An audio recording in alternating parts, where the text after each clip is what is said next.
Hello, how are you? It is good to see you as well. Get us all organized?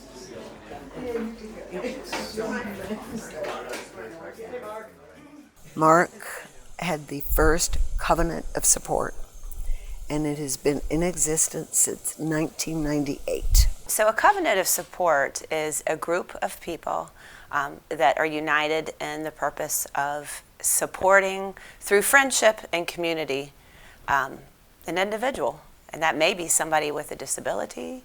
It could be somebody who's older in life, who's somehow potentially isolated, and can't get out and into the world as much on their own.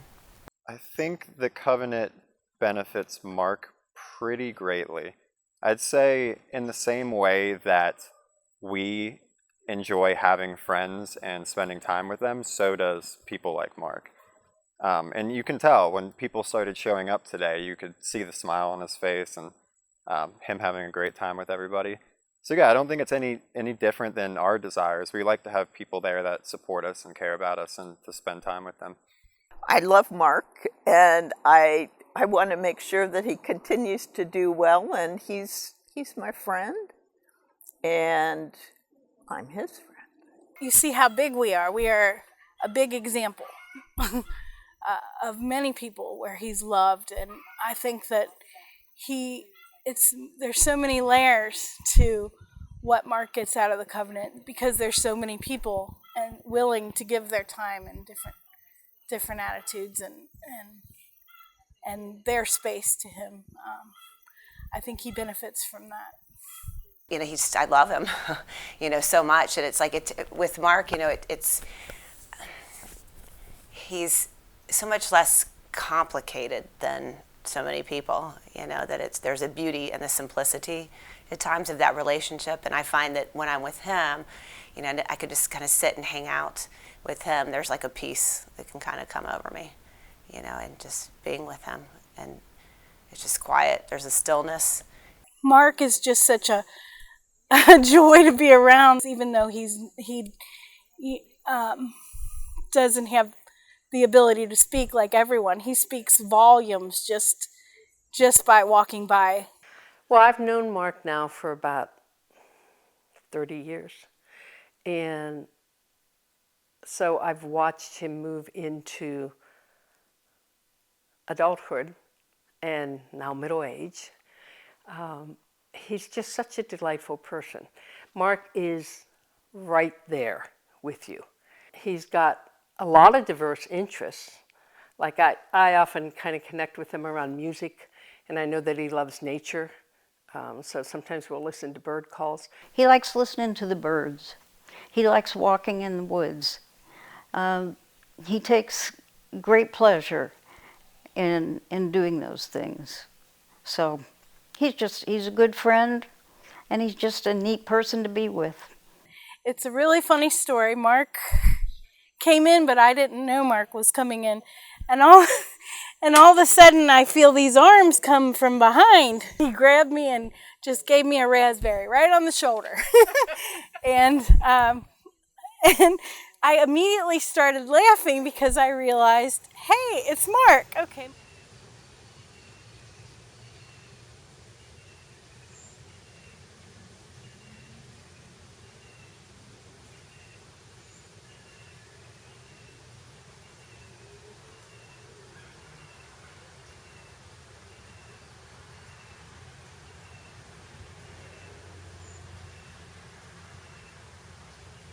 I was working in the field of disability, so I first accessed experts in the field.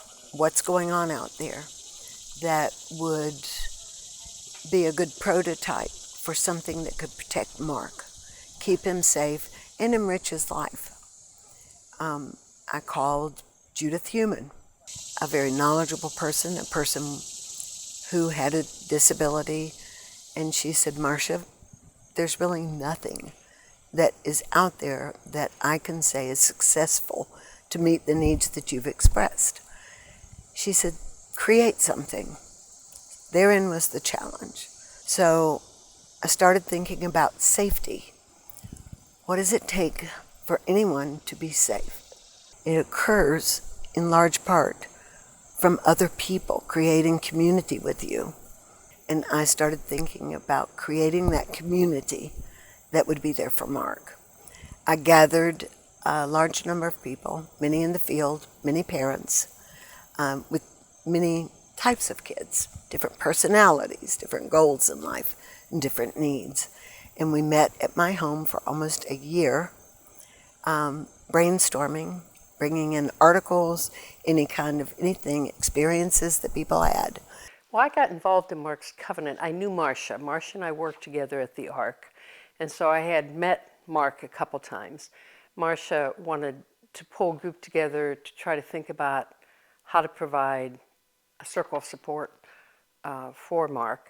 And I was part of that initial group. So we would meet at Marcia and Kurt and Mark's house, sit down and talk, brainstorm, what can we do? And so over time that evolved. And then eventually the Covenant grew much larger, but I was part of that initial group that kind of came together and said, how do we make this work? And we came up with the concept of intentionally gathering people to the person and creating a bond, a commitment to be involved in their lives. The word covenant came from my husband at the time, who was an attorney and had previously been a Methodist minister.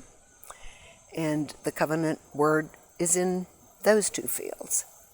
But ultimately, and more modern day terms, it's about a commitment between two parties. And so that's what I wanted, a commitment.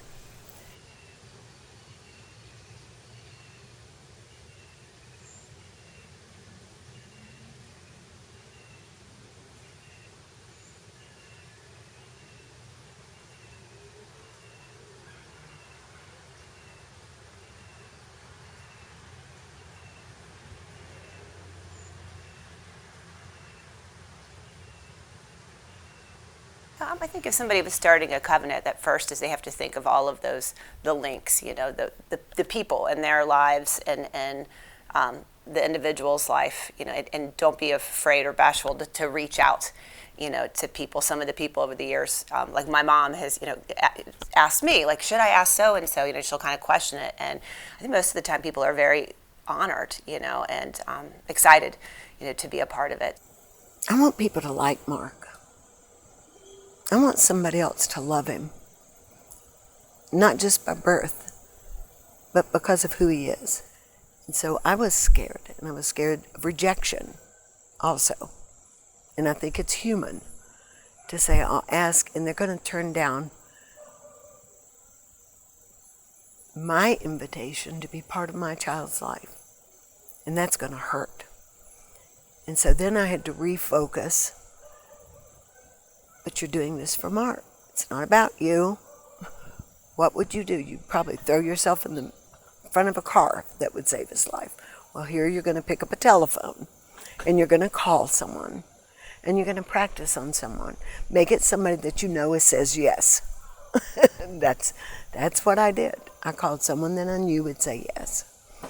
And then once you got 2 or 3 people, or I did, I became more confident, and I just kept building and building. Marcia asking us to join the covenant was almost a natural progression, and it was not a big ask, right? You stop by and see Mark, you join a few meetings. Well, I first met Mark when he was still in high school because I worked in the school district where Mark went to school. So I got to know him there and got to know his mother and the rest of his family at that time. And when I retired, Marcia asked if I would become part of his covenant of support. And of course I said yes, because it was a great chance to keep in touch with Mark. I think we've stayed a part of the covenant support because we're very fond of Marcia and Mark. It's just pretty much like family. If I were thinking about how to expand the connections my child would have, I would think the covenant would provide a wonderful source of that. and it's tailored to the person whom you're looking for a covenant. Pop in, say hi, play music with him, go to the park with him, meet the DSP who's there, the direct support professional, build a bond with them. It's just an incredible difference that it's made in Mark's life and in mine. I go to sleep knowing there are lots of other people in the world who would be there for Mark.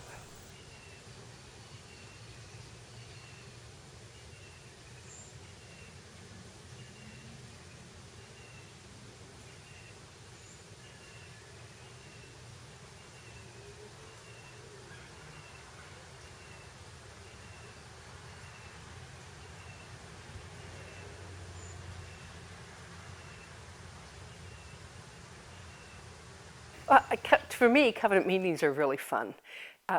Typically, we hold them at Mark's house because it is Mark's covenant.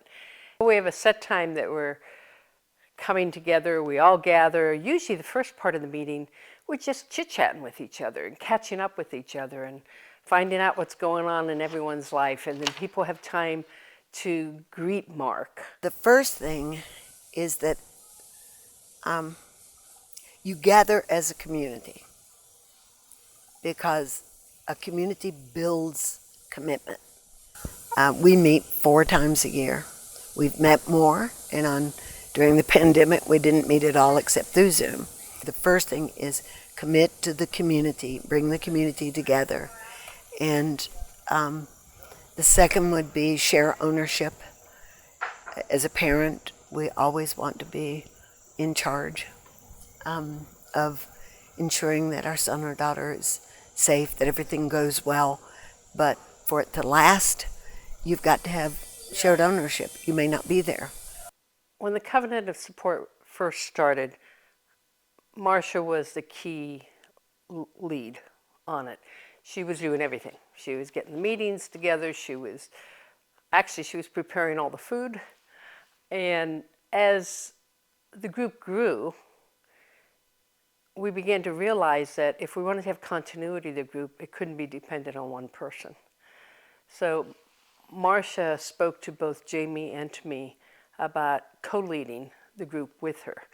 And what we found through that is that it gives us a more depth of ideas if we're trying to address an issue, because there's 3 heads and we all bring different skills to it. And it also means that if one of us is unavailable for a while because of something that's going on in our life, there's still 2 people who are actively engaged with this. I pass around a calendar, and all it is just a regular old calendar, and I ask people to sign up for when they're going to come and hang out with Mark.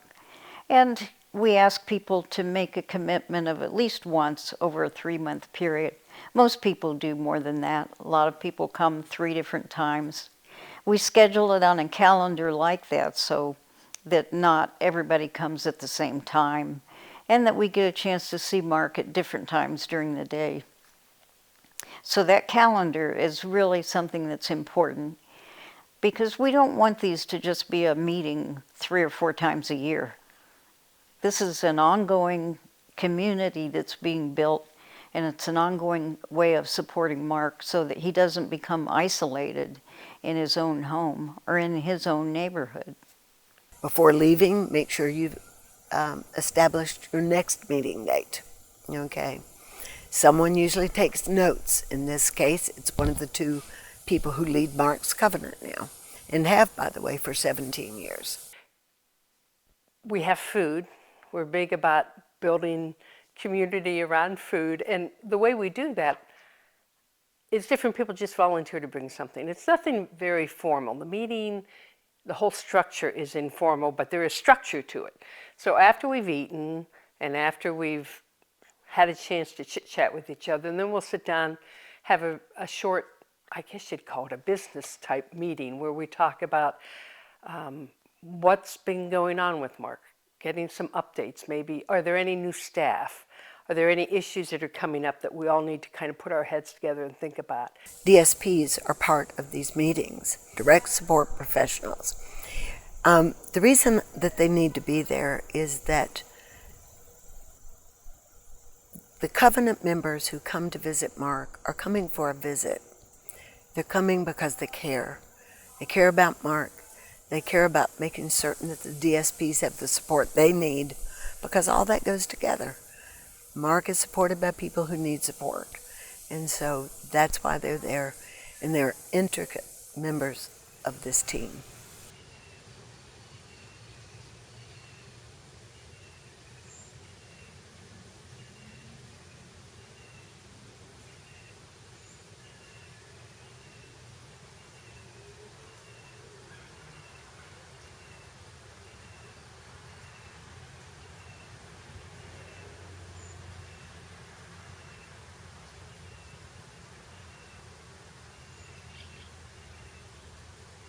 Chose to become a direct support professional because I wanted to find a job where I could give back and be part of a different community. When I was searching for a job most recently, it was super important that my job was something that I could feel passionate about. And I don't know, that's always been a big thing to me, you know. It's not just about getting a paycheck, you know. I have to have money, but can I do that and help people at the same time? The Covenant is warm spirited and just so engaging about their care for not only for Mark, but for us as paid workers that are in Mark's home doing a job, you know. It's not that it's checking on, you know, the people that are supporting him. It's more giving it a natural ebb and flow. Like, you know, if you were at my house, someone could just stop by. And I don't think, like, without this system working the way it does, like, that wouldn't happen as organically as it does.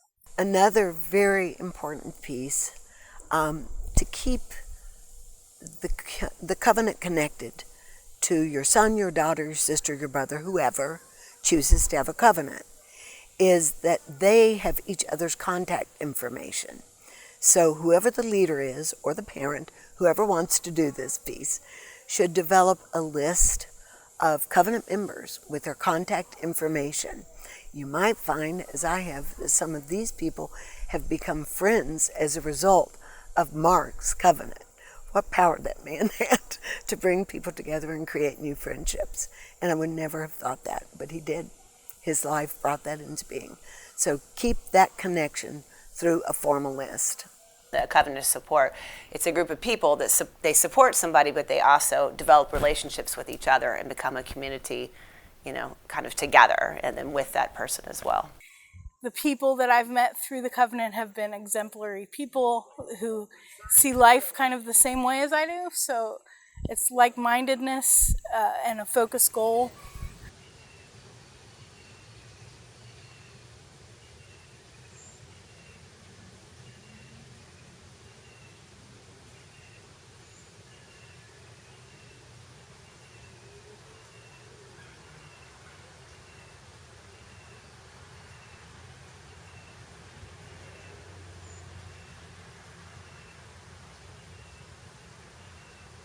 Undoubtedly, I think the biggest benefit is peace of mind, that what you want that's happening now and what you're creating or being a part of that's going to continue on no matter what. You know, if you're here, if you're not here, and being able to see it grow and feel confident and just see the people in his life. If I was to pick one word, I would say peace. There's a peace that I feel for Mark, having a covenant of support. There's a peace I feel for Marcia. And there's a peace in my soul that I am providing support and knowing that Mark, my friend, is doing well. People now exist in Mark's life who are not family. They are friends, they are acquaintances, they're caring neighbors. It's a variety of people who come routinely to see Mark. the covenant is like a living, growing organism. Sometimes people leave, sometimes people come in, and it just seems to self-perpetuate because there's Mark, and then there's the community that we have with each other. And I think it's important to recognize that it's going to be different for every person, and the covenant and how the covenant of support operates will be different for every person because everyone's needs are different. Years ago when the covenant started, it was new, and anyone choosing to try one kind of winged it. They did it their own thing. Everybody should do their own thing, but we want to make a difference this time around. We want to ensure that if you need support, you will have a mentor, someone who knows about this and will answer questions. Whatever you need, we're going to be there for you. Yeah, well, maybe do that. Okay. Obviously, you know, Ryan.